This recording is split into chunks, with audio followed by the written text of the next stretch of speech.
when I was asked to come and speak, Jana said it would be half a dozen students, and suddenly we have a lovely crowd. So yeah, I guess we have a problem with the microphone. Oh, do we? Yeah, you are supposed to have it. I think I've got this one here. Yeah. Now it should be this one. Yeah. It should be that. Yeah. Okay, we'll start Can again. you ask for help? How's that? Is that okay? That sounds better? Yeah, I was just saying, good morning. Lovely to be here. Thank you very much. When Jana asked me to come first time, she said, well, it'll be half a dozen students. And now here we are on a Saturday morning. 20 students. 20 was it? I missed that. So lovely to see you. It's fantastic, as David said, to be here. I'm not going to try and replicate David's linguistic skills because I know my limitations, but here we go.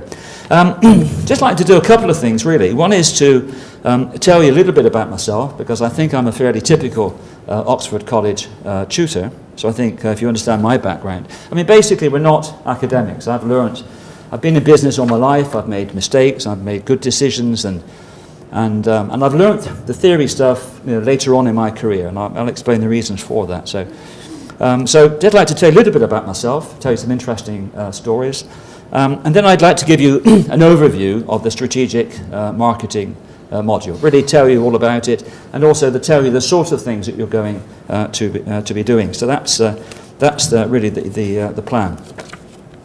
So my first job was I joined Procter & Gamble straight from university, and despite what my wife says, I still think it's the best decision I ever made. I was very lucky, and I didn't really understand what it was that I was getting involved in. What I did find with P&G, I had lots of very happy years there, very professional organisation, no doubt the type of organisations that you work for. I found I picked up lots of good habits, and I mean, they kind of stuck with me over the years, and some of those I share with the students. And I'd just like to tell you a story, if I may, about an early experience with Procter & Gamble, which might make you smile. So you have to imagine I was a graduate. I'd left university and I'd got my first degree. I'd been offered a job with P&G. I went through a recruitment consultant, and he said that he'd never actually got anybody in to P&G, so the foolish man put me forward. So he said, but don't worry, Tim, he said it'll be good experience. Well, anyway, cut long story sideways, they decided to recruit me, and I spent my first 2 weeks in a hotel with my area manager called Duncan. And so the big day came, and my first day on the road, because I was a salesman and I had my new car. I can still remember the registration number, ORA522P. I hope you're impressed with that. So Duncan said to me, Tim, he said, I'll meet you at 8:30 outside Tesco in Essex, because that's where I was based. So I drove up in my new Mark I Ford Cortina at 8:30, and I waved to Duncan at 8:30, and I didn't get a reply. So I thought, I'm in a spot of trouble here. So I quickly parked my car, and I came to see Duncan. I said, morning, Duncan, and he ignored me. Well, he said to me, he said, Tim, he said, what time is it? I said, I'm sorry. He said, 8:30. Actually, it was 29 minutes to 9. He said, a couple of minutes of heavy traffic. He said, Tim, he said, let me explain to you the realities of life. So I said, what's that, Duncan? He said, when I say I want you here at 8:30, he said, what I mean is that I want you here half an hour before I get here. I said, Duncan, I'm sorry. He said, and I'm going to be here half an hour before I need to be here, you see. So he said, Tim, he said, you're an hour late. He said, what I don't want, he said, I don't want you at 8:30 driving past, I always remember this, he said, waving at me like a grinning monkey. All right? And he said, that's the way we do things in P&G. And he said, if you don't like it, he said, you have an option. You can either stay or you can go. So that kind of lowered made me realize what the realities of life were about. So an amusing story. I then spent 10 years in fast-moving consumer goods, working again for, obviously stayed with P&G. I then moved into the Duracell brand. That was interesting. We was part of the team that launched the Duracell brand a long time ago in the UK, and that was a real roller coaster experience. I don't know if any of you know where the Duracell brand came from. Do you know the history to the Duracell brand? Do you know the history to the Dreft brand, which is Procter & Gamble? They teach you these things when you first join. Apparently Dreft was a product that was commissioned by the British Army for that students understand what the organization's vision is for their organization, because if you have that strong vision, then everybody can make a contribution to help the organization achieve that. And of course, with regard to my story, you know, Ken Morrison took over Safeway, and the rest really is history, because as Terry Leahy would say, you know, Morrisons are a worthy competitor of Tesco. Anyway, it was time, as always with these things, the time came to move on. And I left FMCG and I joined my brother. He was an ex-professional tennis player, and he'd been travelling around the world. I don't know whether he came to Romania, but travelled all over the world, India and America, and he wasn't particularly successful. His only claim to fame, and you'd place an advert for this new health club, and the phone would ring up, and people would just be desperate to join. And the conversation would go something like this, and they'd say, "I understand you have a new health club." And it was the size of this stage. And you'd say, yeah, and can we come along and have a look? And you'd say, well, I said, we're a bit busy this week. He said, but if you phone through at 3 o'clock next Wednesday afternoon, we might be able to fit you in. Yeah? I mean, how things have changed since then. So a health club, we have a concept called the life cycle, the product life cycle, or industry life cycle. And it's interesting to track and see how industries change, you know, over time. And in those early years, the characteristic of the marketplace was so different to what it is today. But anyway, I digress. So he'd kind of got it off the ground, and I joined him as a partner, sales and marketing director, and I spent, well, you think you've been successful at one business, and then you go on and you think, well, if I can do it once, I can do it twice. So we went into another business, and we made every conceivable marketing mistake going. All right, and I don't have long enough to tell you about the various mistakes that we made, but it was a roller coaster experience. And, you know, mistakes that we made, we were in leisure, but we were not in the same type of leisure business that we thought that we were in. So, you know, we had made assumptions about who our target audience were. We had made assumptions about what was going to be our source of competitive advantage. We had made assumptions about about the needs and wants of our customers. We kind of must. This makes me smile, because this David mentioned Rosie. Rosie is a kind of iconic entrepreneurial figure, and she's larger than life. And she says on the recruitment ad for tutors, she has this. She said this is her requirements. She said you must love teaching. She said you must also love students. So let's look at the first bit. Most of the time I do love teaching. I mean, I enjoy sharing my experiences, good and bad. You know, most of them good, but I enjoy sharing my experiences with students. I mean, I think it's a privilege to be able to talk about things that you've done, so we all like doing that. I enjoy getting to grips with theories, concepts, and frameworks. I mean, I'm not an academic, and so for me, the academic world is new. And I just find it interesting. I mean, it helps me when I look back and I think, well, what happened within the leisure business over that 15-year period or 20? How did the industry evolve? And I can grasp something like, you know, the life cycle concept. And I think, yeah, well, that makes sense. I can see how over that period of time the industry consolidated. So I enjoy exploring concepts, theories, and frameworks in order to make sense of the world, and also have helped, because if I'd have understood those, if I wish, I'm sure we all have things that we wish. I wish I'd known now what I wish I'd known then, what I know now about concepts, theories, and frameworks, because I think we could have avoided some of the mistakes that we make, but also recognise that, you know, we made a lot of good decisions, and there aren't many people that can say they've sold their company to a PLC. So, you know, needs and wants of that particular group of customers, and it's because there's no money in it.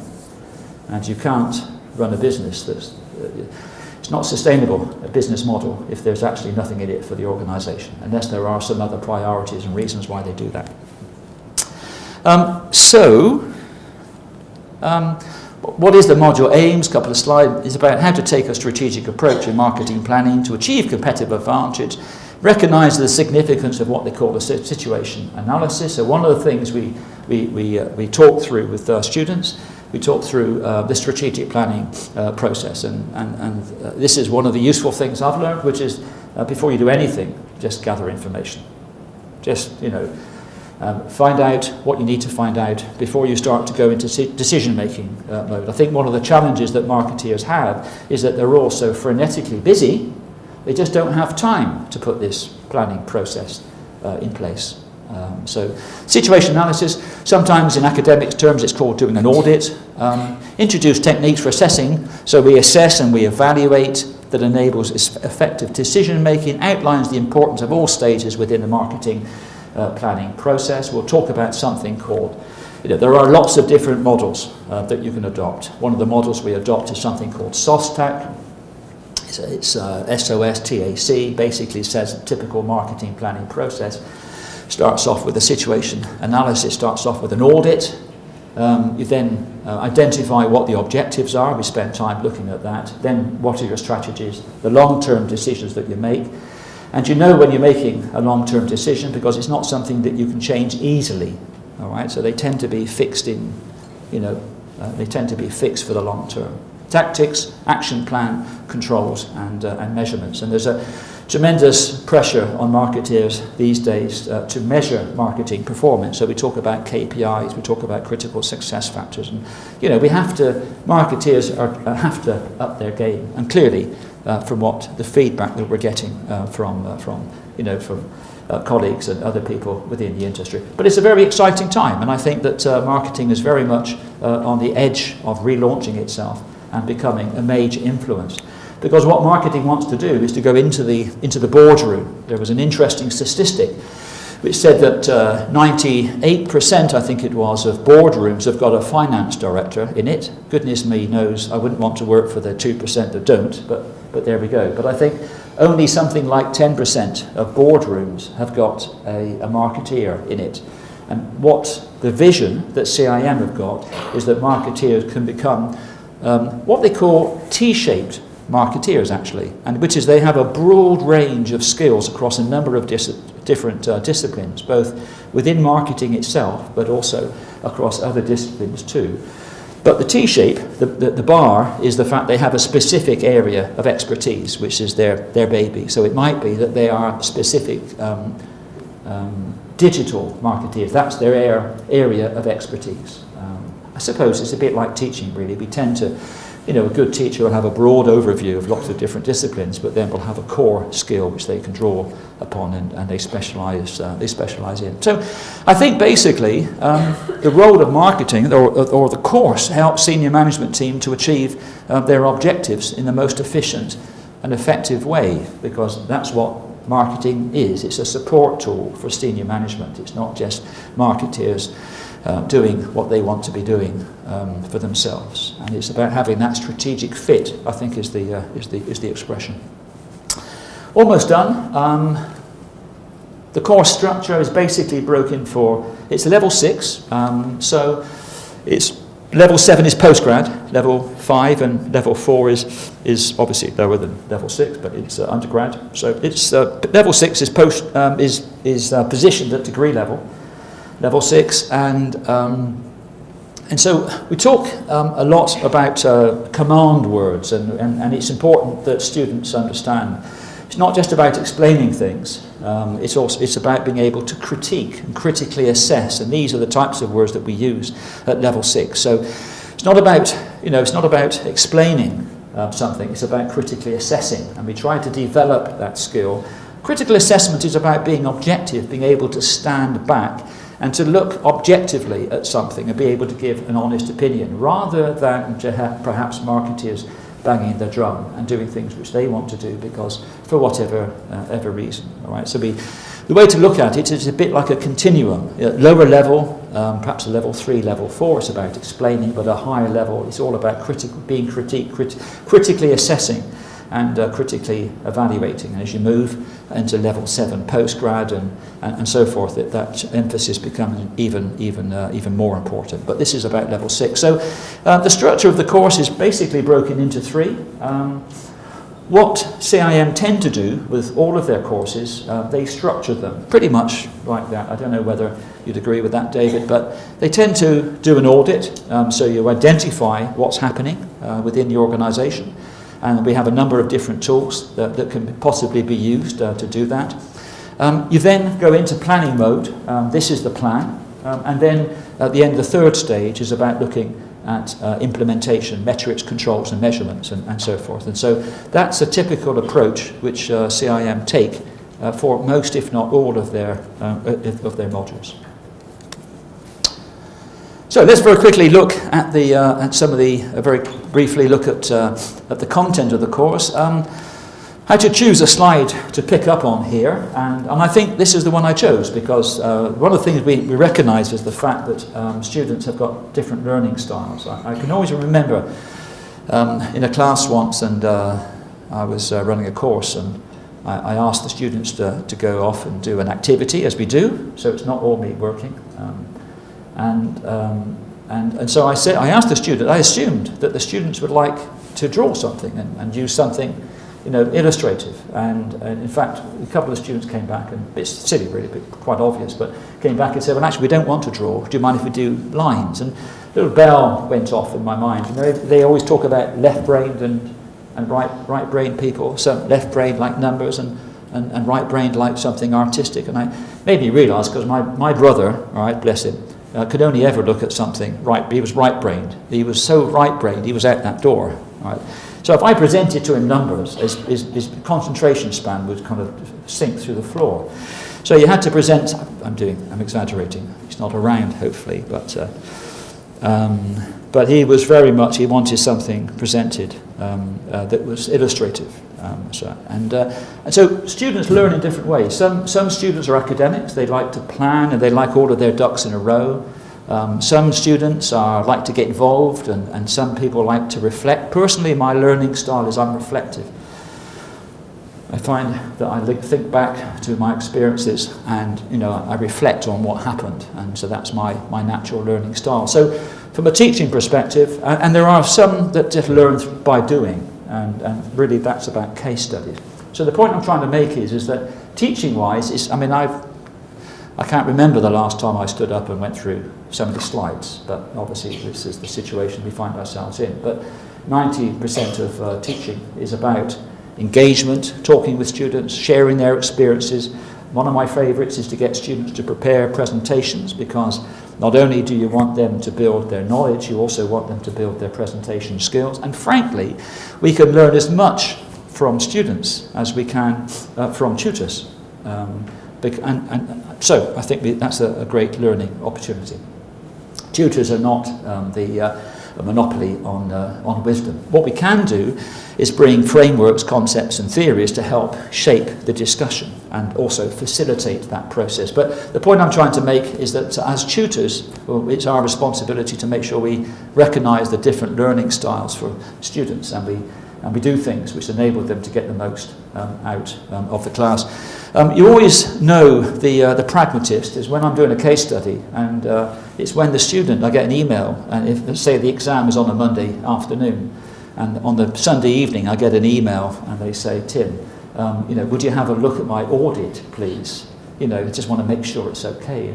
And they should have done that 2 weeks ago, but they can analyse to the nth degree, but there does come a stage when you've actually got to make a decision. So students learn in different ways, and I do try and bear that in mind. We talk a lot about the external environment.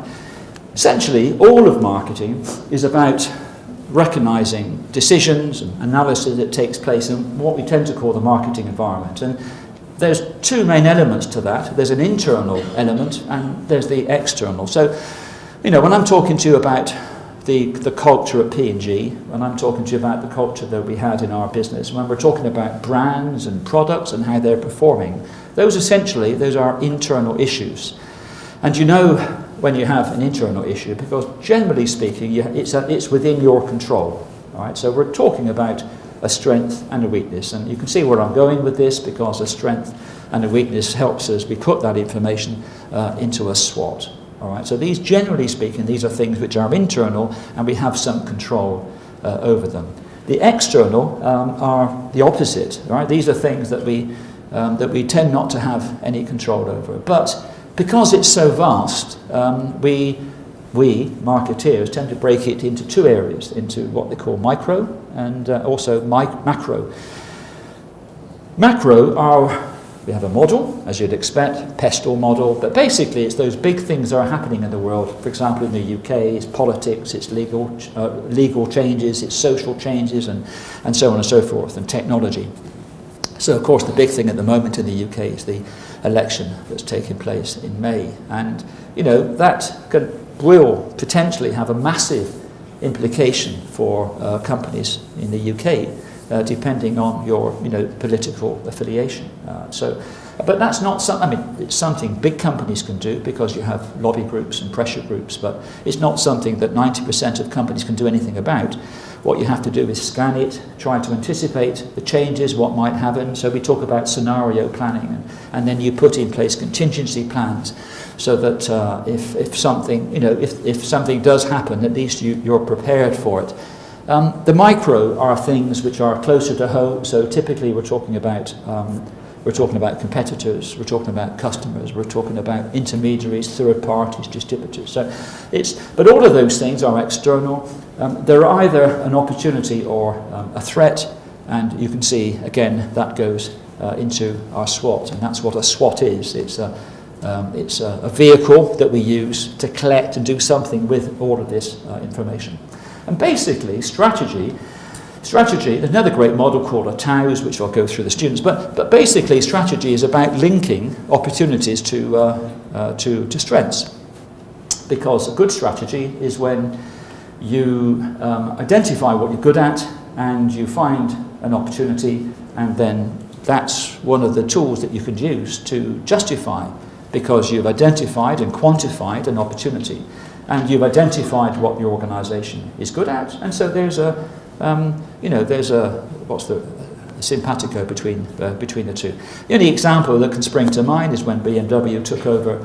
They obviously recognised there was an opportunity for a small quality vehicle, and they decided to buy Mini off, I think it was, I forget who owned Mini at the time. I think it could have been Ford, I don't know, but there's strategically that's quite a robust decision, isn't it? Because they've quantified the demand in the marketplace. They've recognised what the needs and wants are of their of the potential target audience. So they knew who the target audience was. They knew what their needs and wants were.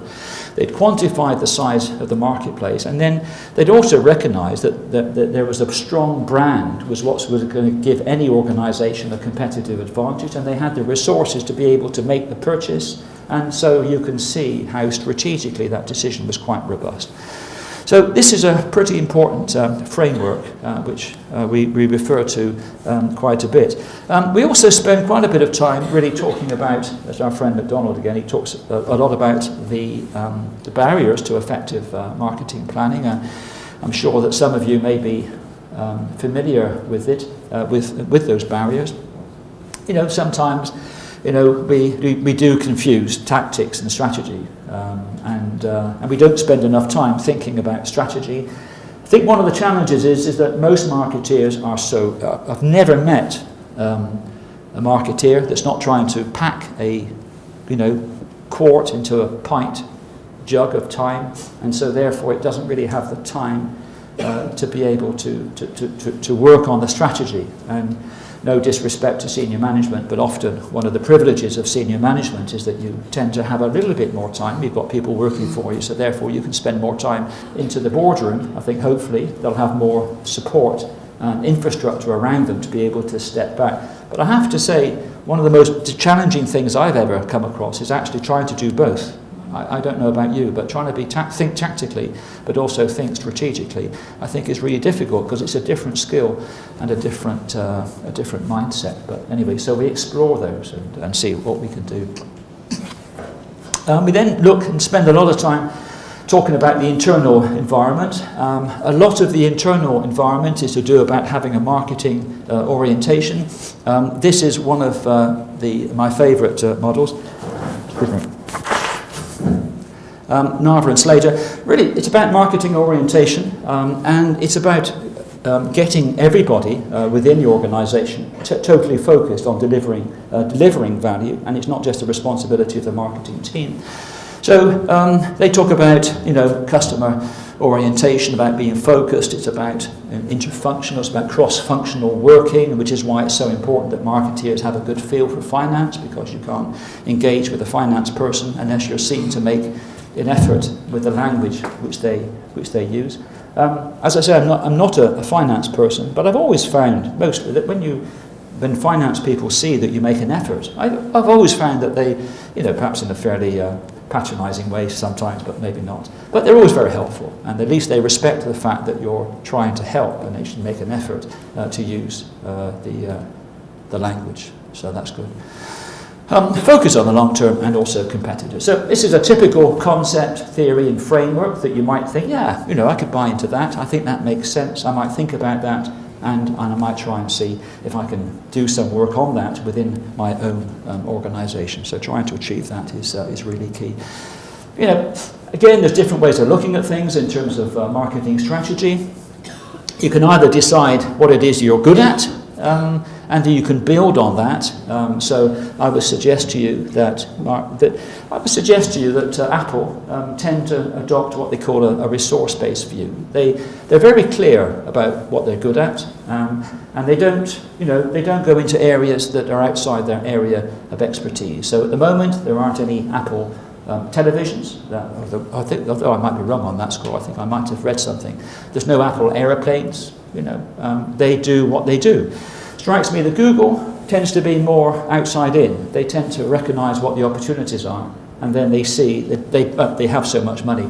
I was reading this morning, I think, that they're paying their new finance director. Did you see that in the news? They're paying their new finance director $70 million a year.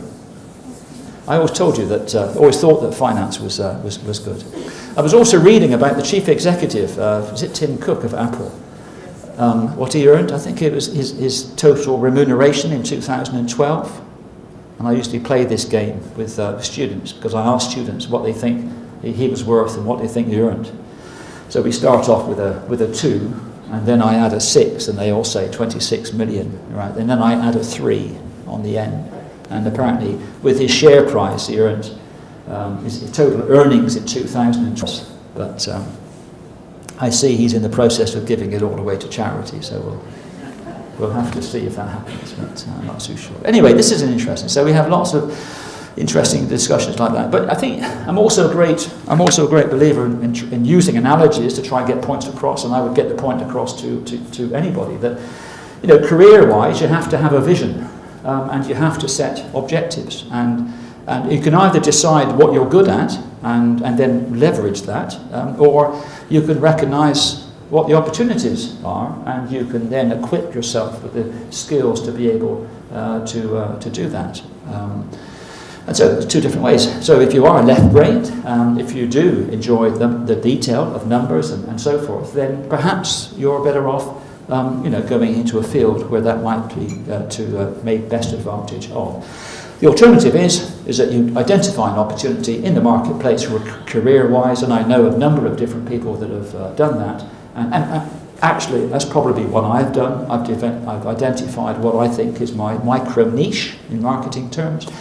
I've defined what it is. I don't pretend to be anything that I'm not, but equally I don't underestimate what I do and who I am, and so therefore I've made it my point over the last 10 years to make sure that I've got the resources and the competences and the skills and the credibility to be able to, to do what I do. But I'm not a brain surgeon, so I don't pretend to be anything which I'm not.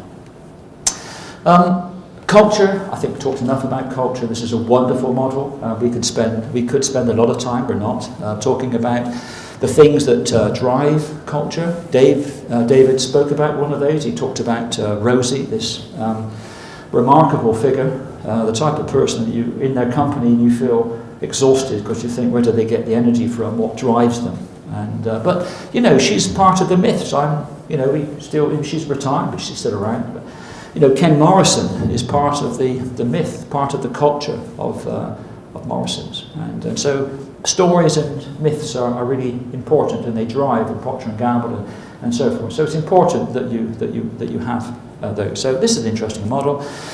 We spend a lot of time talking about leadership and management, and goodness me, it's a bottomless pit of theory that you can fall into and never reappear. But it's a fascinating area, organisational behaviour.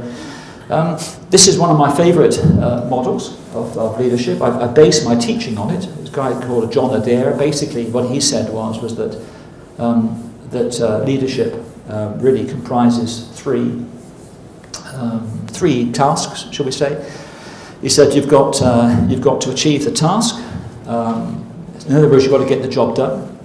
He said that you've got to manage the team, and you've also got to manage the individuals within that team. And what Adair said is that those are the three roles of leadership, and everything else is how you support those three roles. And if I can draw an analogy, I very much base what I do on that. If I'm in a group teaching, then clearly, I've got a task in mind. I know what I want to get done, and I know the timescale and everything else. So I'm very clear about the task. I'm also very sensitive to the team dynamics. So if this were a team, I'd be very sensitive to the dynamics around that. I don't mean sensitive as you shouted at me, but I mean sensitive to the dynamics. And so you have to feel whether the team is working properly. Excuse me. And then what you have to do is you have to meet the requirements of individuals within the team. So if you find that you feel that one student is perhaps not keeping up or something, or has you try and balance those three things. And teaching is all about, apart from everything else, teaching is all about keeping those three balls up in the air, making sure that you're keeping the right balance. Sometimes you can't meet them all. You have to kind of prioritise which ones are most important, but I try to avoid that. Talked a lot about finance, so we do spend a lot of time talking about finance. You don't need to be an accountant. Excuse me. You don't need to be an accountant, but you do need to understand what's meant by return on marketing investment. Typically, it's things like return on marketing investment, it's understanding break-even, profit margins, and also project management skills. So it's payback, internal rate of return, accounting rate of return. So you need to be reasonably familiar with that. You also need to be able to do strategic ratios. So if you're looking at profit and loss account, you need to be able to analyse a profit and loss account. Again, you don't need to be an accountant. You need to be able to look at a balance sheet. And the two, you need to be able to look at liquidity. You need to be able to look at capital gearing and draw deductions from that. And I think one of the biggest challenges that marketeers have is that most students who are taking level 6 come from a level 4 stroke level 5 or even level 6 background, but they're not used to thinking strategically and addressing these issues. But listen, I think they're fun. I mean, at least I enjoy them anyway, but so I try and make them fun. I actually use the analogy of your own personal finance.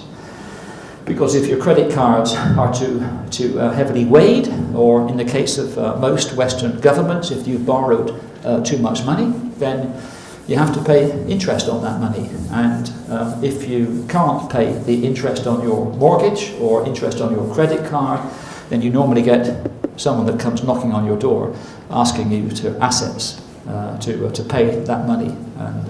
And so that's the same with businesses. If you can't meet your financial obligations, then the business doesn't have a future, and that's why finance is so important. But that's also why finance people understandably get upset when marketeers suggest large sums of money being invested when the company is not in a position to be able to fund, those investments. And the quicker the finance department get the money back, hence the importance of payback, the quicker then you can invest that in another project. So if you're using £100,000 or whatever to invest in a project, if it pays back, in other words, it returns the net cash back to the finance director, then they can use that and they can invest that in another project and they can get another return. So finance is really good. And hopefully I make it interesting. Then important that marketers understand what is involved in research. So typically in research sources we talk about primary research, which is original research that you do. Primary research is great because it's original and it's really tailor-made for what you want. The only downside is it can be quite time-consuming and it can be potentially expensive, but it needn't be. I mean, if you are sitting down with a client and you're asking them a few pertinent questions, that's a good example of primary research. So it needn't be expensive. Secondary research is what it is. It's stuff that's already out there, and of course the advantage to it is that it's quick and easily accessible, and of course and also the internet of course has revolutionized secondary research. But the downside is of course it's not tailor-made to your requirements. So you might find what they call an omnibus survey, which is when a number of different major players within the industry collect their resources and they have some research that's done. But secondary, well, that would be primary, of course, but it may have been done that way. But there are limitations to it. But I would think it's fair to say that most marketers start doing secondary before they look at doing primary, for obvious reasons. I've talked about stakeholders, really key. It's really important that marketers understand the differing demands that the colleagues, well, not just colleagues, but because that would be internal, but everybody within the marketing environment. So, we spend a lot of time, we do a lot of exercises. If we had the time, a useful exercise would be to identify who the key organisational stakeholders were, what their needs and wants are, and whether those needs and wants are actually being met. So that's a useful exercise to get involved with. And it's interesting how different organisations prioritise stakeholders differently. In the UK, we hear a lot about zero contracts. Amazon, for example, has got a reputation for having 0-hour contracts, which is when you don't even. I read something amazing the other day that even Ryanair pilots are on 0-hour contracts. They have no contract. So if you're a pilot with Ryanair, and you can turn up in the morning on your roster, and they say, Tim, we don't need you today. And I remember watching in a program, and they said, well, how do you allow that? And they said, well, Ryanair are so big, they can dictate terms. So at the other end, you have John Lewis, and I was also reading that Virgin do the same. They prioritise their employees at the expense of the business.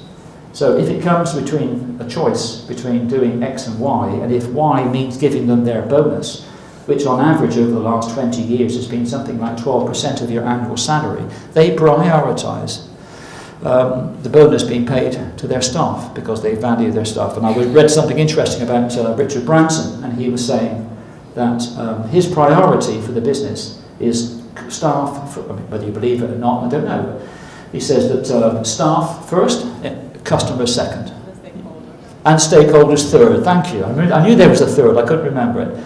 So staff first, customers second, and stakeholders third. And I think the reason for that is that there is a model guy called Reichheld, but basically the thinking process is that if your staff are happy, as we are at Oxford College, then we want to give... Marketing. Thank you.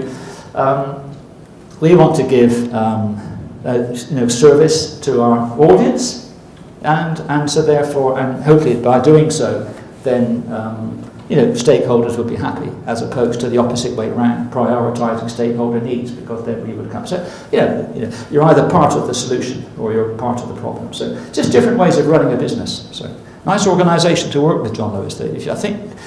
I think if you work, because as you probably know, they see themselves as partners, not as employees. My brother's PA, I once asked her what's it like because she stacked shelves on spend to read around the topic, the better.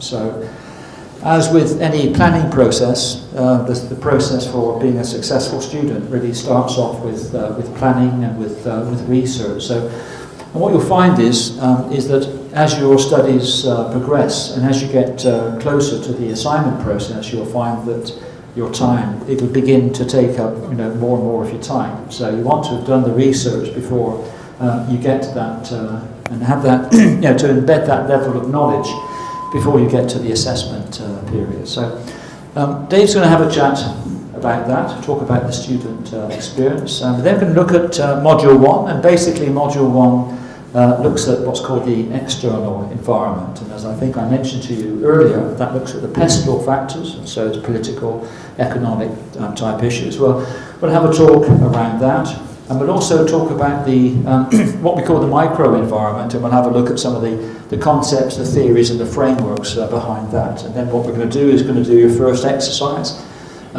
Would be pretty much like you did for the previous exercise. I'm going to be asking some tables to do a pestle analysis and choose a company, choose an organisation, and put together a pestle analysis. And we've got a flip chart, and we're going to be asking you to put your thoughts onto a flip chart. And we're going to get other groups to apply what we call Porter's 5 forces. So it's a very well-known, respected model. So we'll spend a bit of time looking at that. Then the plan, that'll probably take us to about 3:30, and then what we'll do is have a quick comfort break, and then what we'll do is we'll go into looking at the internal environment. And there's lots to it, but I think two of the particular topics which I think are relevant for most people. One is the culture of the organisation for which you're working. And the other one is the core competencies of that organisation, because culture tends to shape strategy, and core competencies shape the ability for the organisation to put its plans in place. So I'm going to be talking around that, again being in teaching mode, and then we'll get you guys and girls doing some exercises on that similarly. So, and I would imagine we're aiming to finish at 5 o'clock, and that's the plan for the afternoon. Okay. All right. So, Dave, I can put you on the spot and just share a few experiences about being a student and what your thoughts are. I'll go through some slides. So I'll get through to the learning section of this. So, understanding your learning style. What I find is that you will develop your own learning style when you start the course. A lot of you probably are very sort of restricted in terms of time that you have to dedicate to your studies. The key point from this slide, I would say, is to develop your own personal study plan. What we do is, at Oxcom, we have there's certain guided learning that you'll come along to a weekend, which obviously, that normally kicks off the process in terms of learning. But going away from that, you are expected to do distance learning as well. And we do have guided sort of time frames in terms of, in terms of the students that are studying strategic marketing here. I think I discussed with Oana that you were probably going to be going towards the December board for the examination, and we will have specific time frames that you need to work towards if you are going towards that December board in terms of submission of a marketing plan for some feedback, and also a mock exam as well. So there's specific time frames that you will need to work towards, and those will be made clear to you closer to the time. But in the run up to that, you'll find, what I find a lot of the time is that people actually they keep on putting off studies, so they find that they think, oh, December's ages away, I don't need to consider studying yet, when you really should be. You should be sort of focusing now, so that when it comes closer to the time, you're not rushing the studies, which does happen, I know, but obviously everyone's very restricted on time. If you dedicate more time now to studying the material and the content, then that leaves you a lot more time to actually put together a marketing plan closer to the time. So I think that's something that's key. What you need to do is put together, so start now when you come away from this weekend, so after tomorrow, what you should be doing is putting together a personal study plan. So just factoring in sort of time frames that you want to do to complete. So there's 9 sessions in total for strategic marketing, and I would suggest realistically it should take about a week per session. And when we say a week of study, what we normally mean is about 10 hours, 8 to 10 hours of study. Obviously, because you have a bit more time leading up to the December exam, you can spread that out over a longer time frame, so you can maybe do 1 session over 2 weeks. But do definitely factor that in, that realistically, if you're doing 1 session a week, we would be saying that you should be doing 8 to 10 hours of study. And for each module, the CIM recommend that you do 130 to 150 hours of study. So do factor that in as well. So in total, you should be factoring in about 130 to 150 hours of study, and we recommend 8 to 10 hours a week. So you've got a more sort of extended time frame, so you can sort of phase it quite well, and it would work quite nicely. But do put together a personal study plan, and we will also, probably around about June time, we'll put together a specific timetable for the December board as well, and that will be sent out to you. And do look at that, because that will have webinar dates. So when you come away from, obviously this is the first sort of point of call where you've learned all the material, but once you come away from this, you will also have webinars where you can, it will probably be run by a tutor. I don't know if Tim's running the webinars or not, I don't think he is, but it'll be a different tutor that's running the webinars, and that's another good opportunity to ask questions as well. So the personal study plan is definitely key from that specific slide. I'm just going to skip through these because I know that Tim's covered quite a lot of this already, so learning styles has already been covered. Getting started, learning style activities. Again, if you have the time, do have a look at that. I did want to sort of talk about this slide a bit as well. So essentially, I find that a lot of people maybe haven't actually learned in quite a while, so they finished their degree some time ago, or they've never actually done sort of formal, distance learning, something like this. It's completely new to them, and they actually find it quite an intimidating thing to start learning again. When it doesn't need to be. It's a case of they seem to, I've done it myself, is where you do a lot of organising first, so you just sort of, you create a folder and you put everything in folders, but you don't actually start learning.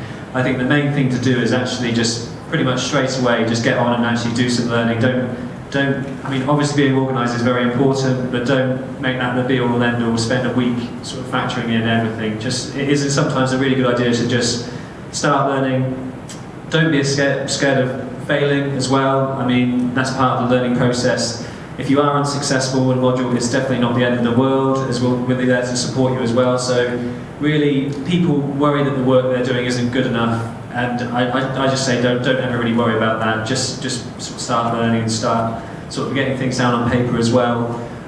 Previous bad experiences of learning can affect that, and I don't know what that last one is, but for effective learning, you need to grow.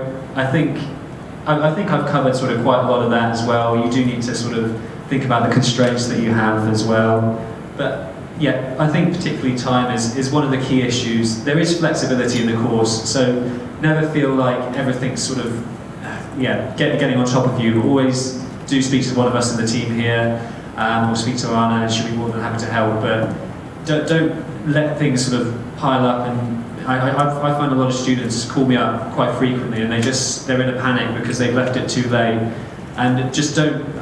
We can always sort of defer the studies slightly as well. So do take that into consideration, and don't let things really stress you out, because I find that's mostly part of my job is just sort of calming students down that have just found that everything's got on top of them and they're just having a massive panic attack. And it doesn't have to be that way. This is another good sort of time planning technique. Do go away and have a look at that as well, as you'll probably find it quite useful. Basic principles of time management. Direct your efforts efficiently and effectively and appropriately. Reduce time wastage. I didn't put these slides together, so I do apologise for that picture. I don't know what that is. Okay. So it's just essentially just as I was saying earlier. Don't keep on putting off study. Just go on and just start doing it. Start reading a book. Essentially, direct your effort appropriately. So. I'm not too sure what these slides are, but another good picture. Direct your efforts effectively. So, this is obviously, I'm sure you're all pretty good at time management, so I wouldn't worry too much about that. But time is obviously the major issue, and it's just about setting out time frames that you feel are realistic. And what you can do is you can send your personal study plans into me, and I always have a look at them. So factor in things like holidays. If you know you've got a big conference coming up, factor that in as well. So factor all of these things in, and you'll be fine on the course. Okay. Time for a break. Effective study requires. Yes, I do think this is an important slide. So the macro environment. So if you look at the UK at the moment, I guess the biggest pest or type factor that's likely to affect organisations is the general election. In May of this year, so I think I've actually got to the stage on board of actually listening to it. But we have a choice of either basically going down one route or another, and whichever decision the electorate makes will have a significant, or could have a significant effect on some organisations, and it could either be an opportunity or it could be a potential threat. It depends on the business that you're in. So let's have a look at some of the concepts here. And I think we've looked at the definition of marketing. I think we kind of talked about that. Our friend McDonald comes along, and these are the type of things that marketeers talk about. It's being clear about who your target audience is. It's about quantifying the needs of those different target audiences, and we talk about the value proposition. The idea of a value. We used to talk in marketing terms. We used to talk about things like USP, unique selling proposition, but somehow that life seems to have moved on, and we talk about things which are have got much more substance to them. I think one of the characteristics, you may or may not disagree with me, I think consumers have got much more control and much more influence in the decisions that marketeers make. So we talk about push and pull and profile, and push communications is when you're telling people something, pull is when you're asking them, you're creating interest and buzz in the marketplace, and profile is, I guess, is partly what we're doing here. We're trying to raise the profile of the Oxford College, obviously, within its target market. So, and these are, but I think what's played a much bigger part these days is this whole business about measurement and monitoring. And of course, we have the metrics course. And interestingly enough, there is a bit of a groundswell of opinion which says that marketeers are analysing everything, but they're making decisions about nothing. So I think big data, can have its, both sides to the coin. But there we are. So that's where we got. So I think we read a lot about marketing orientation. There's lots of different models about that. It's interesting and interesting to go back and track through what's happened with different orientations over the last 100 years. And one of the most, I'm not sure who's responsible for the images.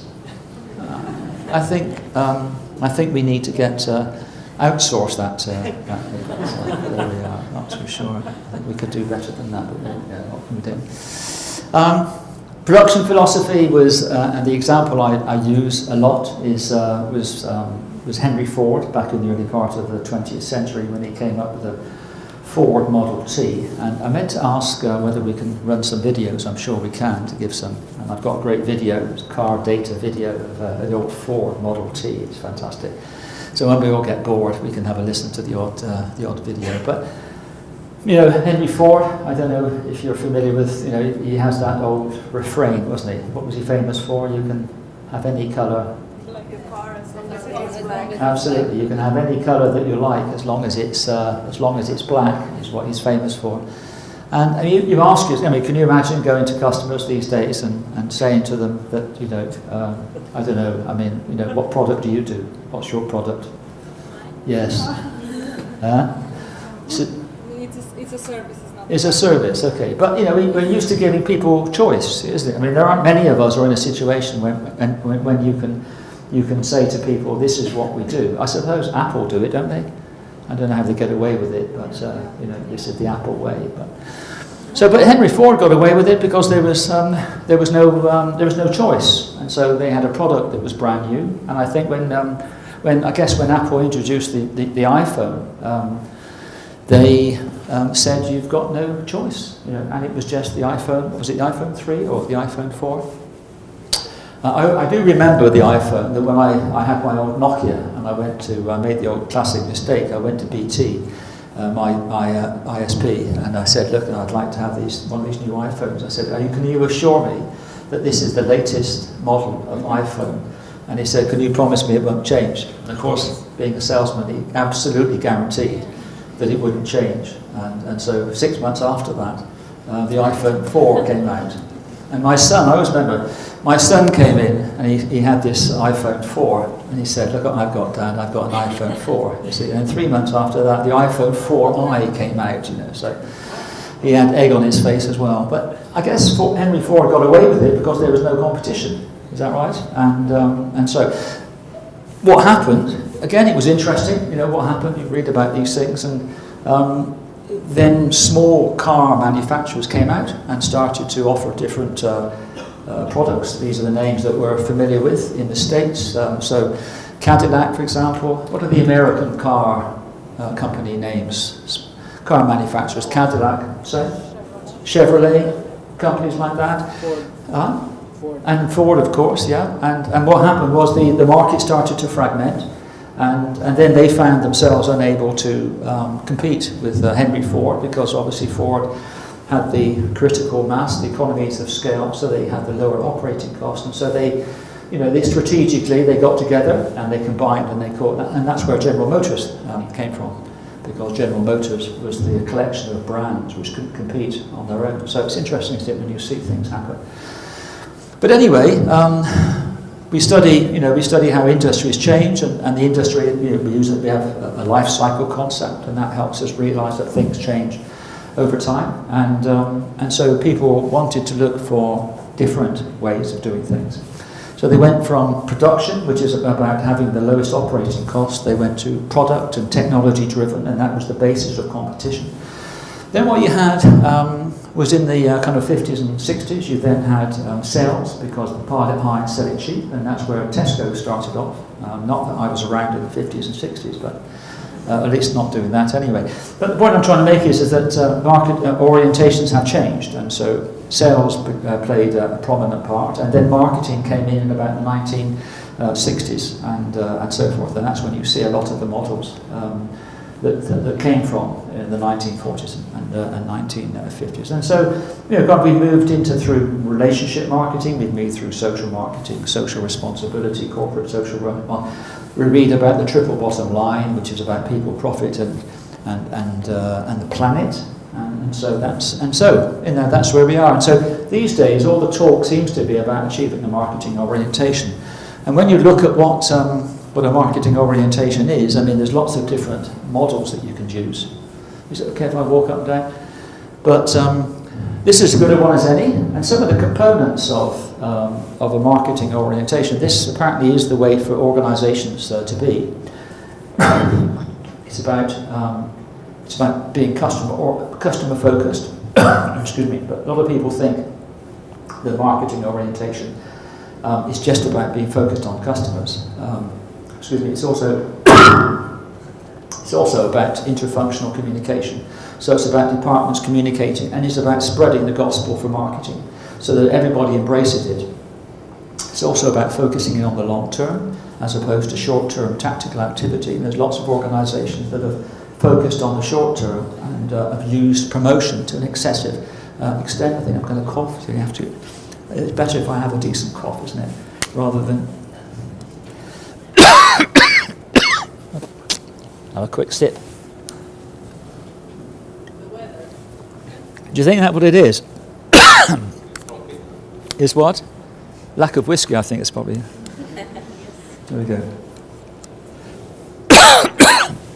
It's also about focusing in on the long term as opposed to the short term. I mean, one of the big mistakes that organisations can make is get involved in tactical activity as opposed to strategic.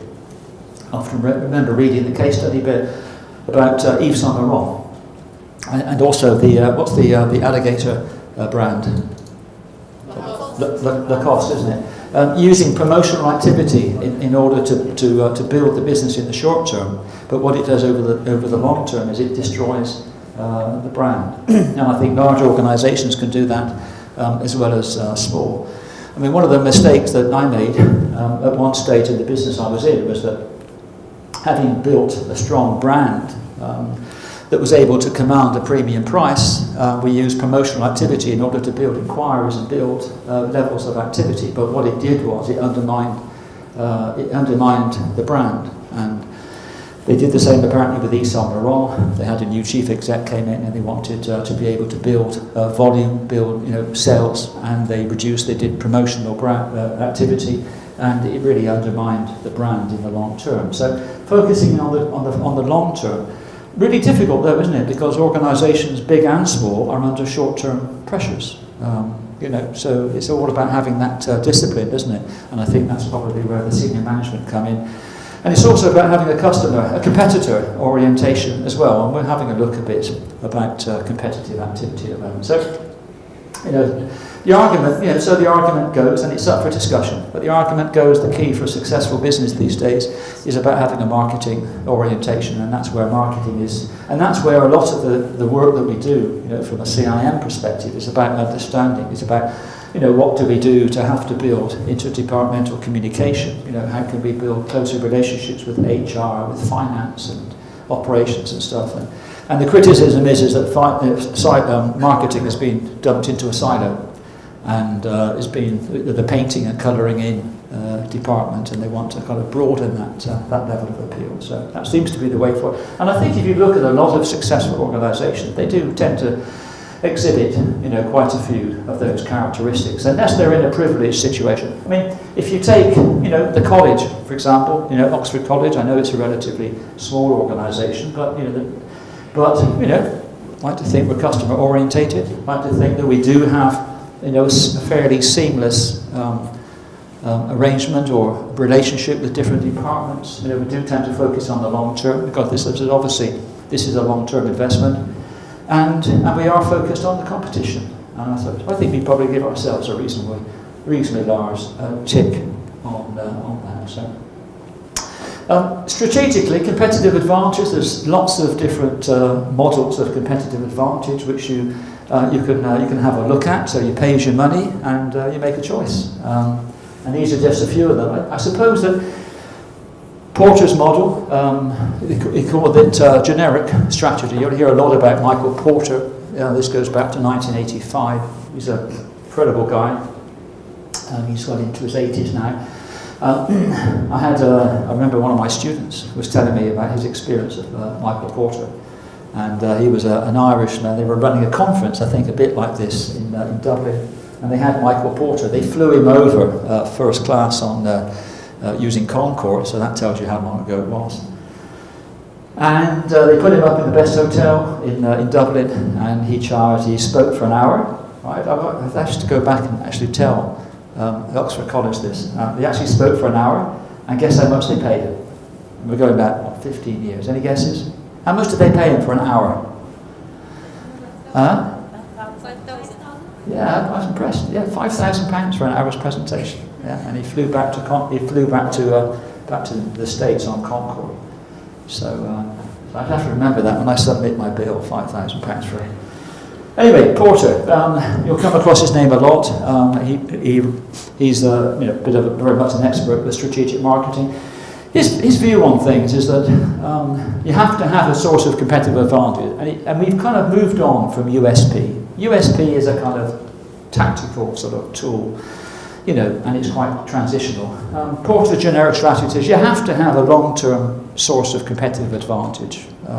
And he really talks about three. He talks about differentiation, talks about cost leadership, and talks about adopting a niche approach. And what he argues is that if you don't have a clear source of competitive advantage as an organisation, then you can't harness all of the resources and the enthusiasm around that source of competitive advantage, and you tend to make strategic decisions which don't support that competitive advantage. So if you take Ryanair, for example, clearly what they do is that they have their source of competitive advantage is cost leadership. Cost leadership doesn't mean to say that you charge a low price. Cost leadership means is about focusing in on a particular group or target audience. But the challenge there is that there might be, as I've said, a gap in the market, but there might not be market in the gap. Right? So that's what really Porter says is, and what he says is the big mistake that any organisation can make is that they get stuck. They get stuck in the middle. They don't have a clear source of competitive advantage. And if you don't know what your organisation is supposed to be good at, then how do you make decisions about things? Because someone might come to you, your source of competitive advantage might be differentiation. I'm not sure what the college's is, but it might be service. And someone comes along to you and says, well, actually, I think what we should do is cut down close the service centre because we can outsource that.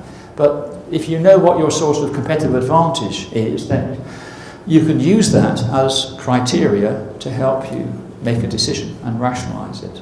So here we are. But it just happens to be Porter's view, He also talks about the value chain. Another interesting case study is Lidl's. I mean, I don't know, Lidl's are a European organisation. Do we have them in Romania? Yeah? Okay. Are they big in Romania? Okay, yeah, I mean, and Aldi, of course, they... No Aldi. Okay. Well, it's interesting. I mean, I was around, many years ago when Lidl's launched in the UK, and this conference I mentioned to you earlier, when Ken Morrison and Sir Terry Leahy were there. I was a minor figure, I must stress. But Lidl's were on the scene at the time, and they were quite dismissive of it because they saw them as being a niche player. But if you go into a Lidl's, what do you find if you go into a Lidl's? How do they run their business? Huh? Their own brands. Their own brands, absolutely. So that helps them reduce, because they're not paying a premium brand for a Duracell battery, or they're not paying a premium brand for Fairy Liquid. They're offering their own brands, and they're doing some great advertising. Really good, isn't it? Okay, what else do they do when you go to a Lidl's? And what type of promotions do they do? Weekly? Okay. So they don't mind using promotional activity, and also they have a much narrower product range, and they put things on shelves in brown paper boxes. Is that right? In brown. And a significant cost of running a Tesco and a Morrison's and a Sainsbury's is that they have got to have merchandising staff overnight to fill the shelves up. Okay, so what they do is, the average Tesco in the UK has got something like 35,000 lines. The average Lidl's has got something like 3,000 lines. So it reduces the whole complexity of the whole arrangement, and they don't have to have people stocking shelves of an evening time. So that also reduces. So everything they do reduces the cost of running the business. So you could argue that their source of competitive advantage is cost leadership. So anyway, enough on Porter. That what he basically says is that you've got to have you've got to know what your. So you need to be in a position whereby everyone within your organisation is clear about what that source of competitive advantage actually is. That might be a question you might want to go back to your colleagues and ask that question maybe a little bit later. There are other models that you can use. Kay's model, John Kay, interesting, goes back. Interesting how these models go back, a long time, isn't it? 93. So, but they're still used. I did say once to someone, should we still be using old models like this? And they came back as sharp as you like, and they said, well, we still use the Bible, and that's quite old. So that put me in my place, I thought. But John Kay talks about strategic assets that they've got, and so you can look at Apple, and you can think about what the strategic assets they are. They have got the core competencies. Richard Reed from Innocent Soft Drinks, another part of Coca-Cola, but it's an interesting case study. Got a great video there, which I'll hopefully maybe show you after the break. We'll see. Talks about an organisation having strategic assets for them, resources and competencies which are unique to that organisation, and that's what gives them a source of competitive advantage. Anybody come up with an example of an organisation that's got a strategic? Anybody can think of a? Sorry. Relationships, brand. Well, relationships, yeah, that's also true.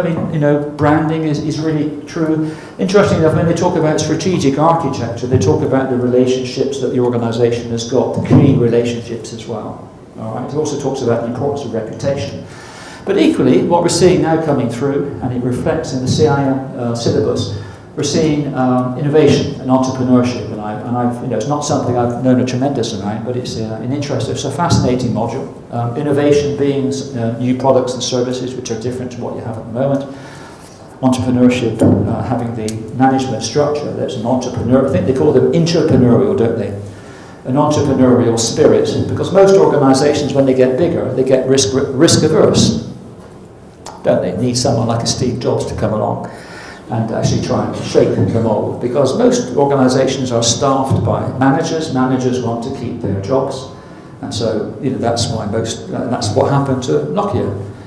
I was reading that they had my understanding was they had the smartphone technology 10 years before Apple, and they had 3 innovation department teams, and they had to go through each one of those teams, and each one of those innovation teams had to give it a tick before they accepted launching smartphones. They saw as being a fairly transitory type experience, and the rest, of course, is history, isn't it? Because now Nokia has gone from being the biggest phone manufacturer in the world to merely being a brand owned by Microsoft. So it's amazing. And so it goes on. So and there are other value discipline, about product leadership, about having operational excellence. It's also about having customer intimacy. But if you look at a lot of organisations over the years that have gone wrong, one of my favourites is Woolworths. Did you ever have FW Woolworths in Romania? FWW, it's Woolworths, it's a long-standing haberdashery type company. It was American, launched in the UK 100 years ago. In my early days, it was a major player on the high street, and now it's just an online brand, a bit like Dixon's. And we have a company called Poundland. Does that ring any bells? Do you have Poundland in Romania? Poundland is everything sold for £1. It amazes me that Poundland are in the same stores that FW Woolworths were in, and they've got the same branding and they're selling the same products, but the big difference is Poundland has gone through the roof and they've been launched on the stock market, and Woolworths are no more. And the big difference between the two was the fact that Woolworths had no clarity about what they stood for, and also what their source of competitive advantage was, whereas Poundland have got great clarity.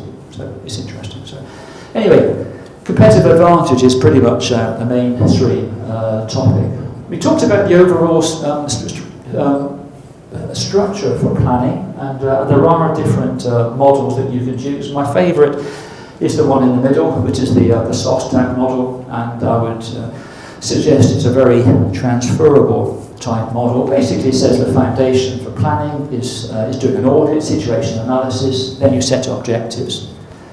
Better word for objectives is strategic intent, because it encompasses a few different things. We then look at tactics, strategy, tactics, action plans, and control. But it's important to have some type of model and structure to strategic planning, and the evidence suggests that many marketeers don't actually have that discipline. The pressure is on to actually make decisions and do things, because there are so many different things in the in-train. Okay, so the first main model, shall I say, within is the PESTLE model. And what I'm going to ask you to do is to have a look at this. But basically, it just captures the main